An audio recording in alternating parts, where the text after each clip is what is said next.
Some stories begin with a disappearance, some with a murder, but this one begins with a funeral that should have ended the story, but instead started something no one was prepared to believe. It was a cold March afternoon in Briarfield, a quiet town where people still waved to each other from porches and believed nothing strange ever really happened there. The air was heavy with drizzle as mourners gathered under a line of dark umbrellas, their shoes sinking into the softened ground.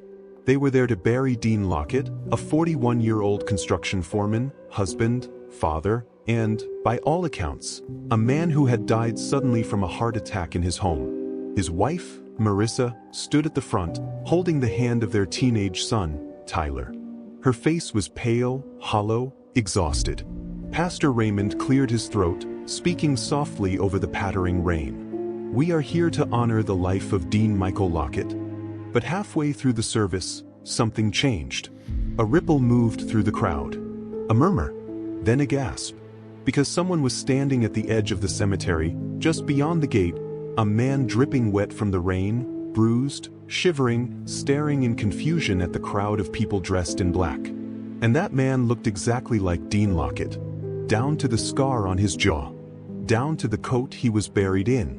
Tyler whispered in a trembling voice, "That's Dad." Marissa collapsed to her knees. And the man who should have been dead, whispered one sentence that would haunt every investigator, reporter, and family member for the next decade. "I don't know where I've been." Before we go forward, you must understand one thing. Dean Lockett was pronounced dead. Officially, legally, medically. A death certificate had been signed by Dr. Calvin Rourke, a respected physician in the county for 27 years. Dean's body, or what everyone believed was his body, had been examined, tagged, refrigerated, and prepared by a licensed mortician. His family identified the body twice. There was no doubt. The dead man was Dean. So how was Dean standing in front of his own funeral? Sheriff Caroline Mercer was one of the first to respond. She approached Dean slowly, carefully, as if approaching a wild animal afraid to bolt. He was disoriented, bruised on both forearms, and cold, so cold that steam rose off him in the rain. She wrapped her jacket around him. "Dean, do you know what's happening?" Dean's voice was faint, cracked. "I'm supposed to be home. I was just home. And then, there was this noise. And I woke up here." He looked around, genuinely confused. "Why are all of you dressed like that?" His wife sobbed. "We buried you." Dean's expression shifted through horror, disbelief, and a numb kind of panic. No, that's not right. I didn't go anywhere. I swear I didn't go anywhere." But he had gone somewhere. And the truth of where, or what, he returned from, would unravel everything the town thought it knew. The first major crack in the case appeared 48 hours after Dean's return. Dr. Rourke requested permission to re-examine Dean, expecting some bizarre medical explanation, a coma, a cataleptic state, something. But that wasn't the real shock. The real shock came when authorities exhumed the coffin. Inside it was a different man. Not Dean.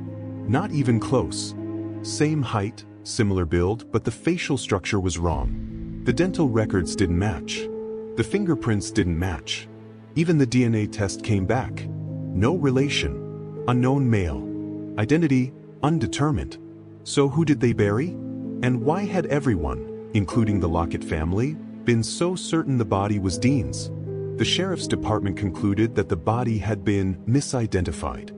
But no one could explain the bruises on Dean's real body, or the fact that Dean insisted he had never left home that night. He claimed, "One moment I was in my kitchen making tea. Next thing I remember is standing in the cemetery." But there was no sign he had been at home for 3 days.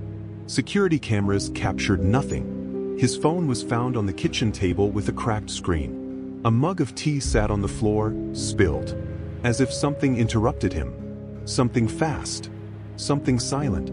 Something that left no trace. Investigators then focused on the missing 3 days between Dean's disappearance and his funeral. Dean was placed into a quiet interview room, given water, blankets, and time. Sheriff Mercer entered with a recorder. "Dean, tell me everything you remember." He rubbed his forehead, eyes unfocused. I walked into the kitchen. I reached for the kettle, and then his voice began to tremble. I heard this sound, like a low humming. Not loud, not mechanical, almost like something vibrating inside the walls. And then, nothing. He closed his eyes, trying. It's like someone erased the tape inside my head. The sheriff leaned forward. Do you remember being outside? In the woods? In the town? Anything unusual? Dean shook his head. No. When I woke up, I was standing at my funeral. That's all.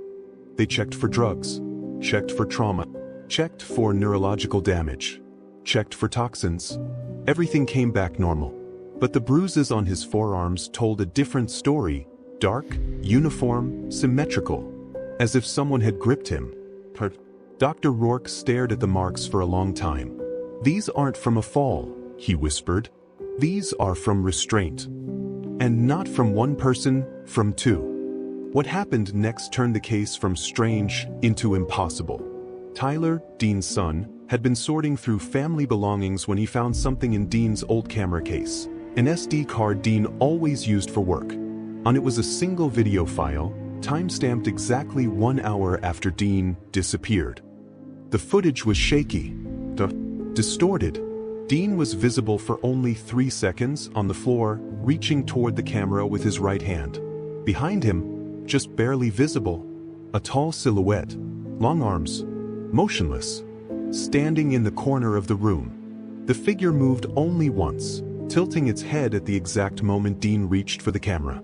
Then the footage cut abruptly. When investigators enhanced the video, they found something else. Dean's kitchen walls seemed wrong, warped, curved inward, as if the room itself was bending.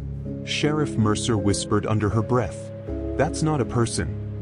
The footage was sent to federal analysts. Their official conclusion: video corrupted, likely compression artifacts. But unofficially, one of the analysts sent a private message to Mercer. That shadow doesn't match human proportions. 2 weeks later, a neighbor named Mrs. Halpern, an elderly woman who lived across the street, requested to speak with police.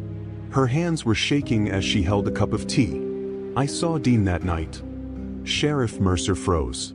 "You saw him? When?" "Just before you all said he died. Around 11:30.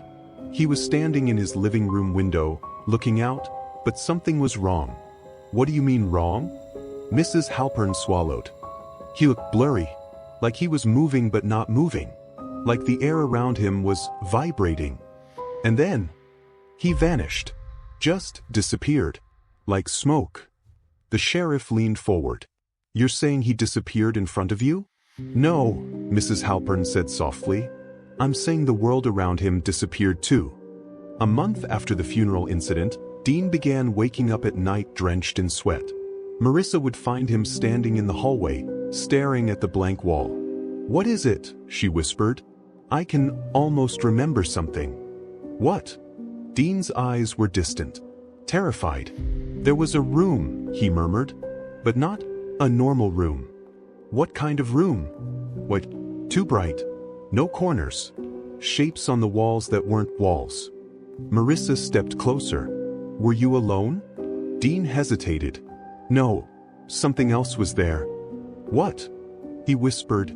"Something tall." His body trembled. "And I think it was speaking to me. Not with sound. With something else." "Did you understand it?" "No." He paused. "But I think it understood me."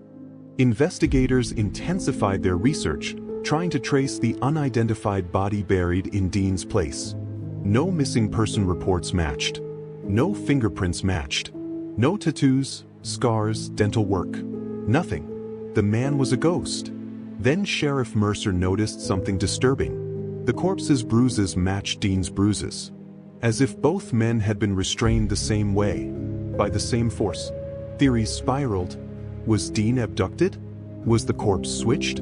Was Dean drugged? Fake death? A government operation? None made sense.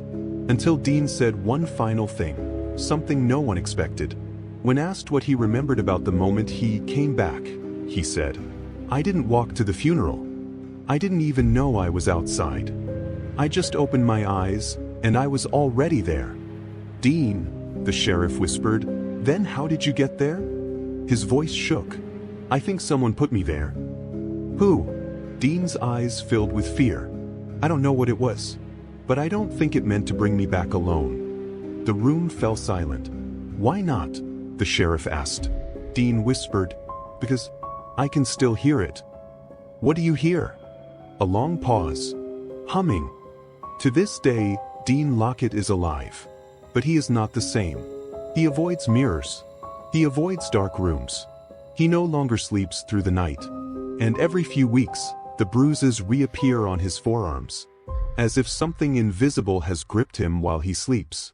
The unidentified body was never claimed, never matched, never explained. Federal agencies quietly pulled out, claiming insufficient evidence. No one talks about the funeral. No one talks about the video. No one talks about what Mrs. Halpern saw from her window.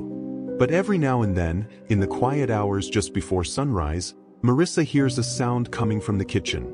A low, steady vibration inside the walls. Exactly like Dean described. And whenever she asks him, "Do you think it's coming back?" Dean never answers. He just closes his eyes and listens. If you want to step deeper into the unknown, uncover the chilling truths, and confront the secrets that linger in the shadows, make sure to subscribe to Beyond Dark Secrets and hit the notification bell. Each week, we bring you new cases, shocking revelations, and dark truths that will keep you questioning everything. Don't miss the next story, because in Beyond Dark Secrets, nothing is ever as it seems.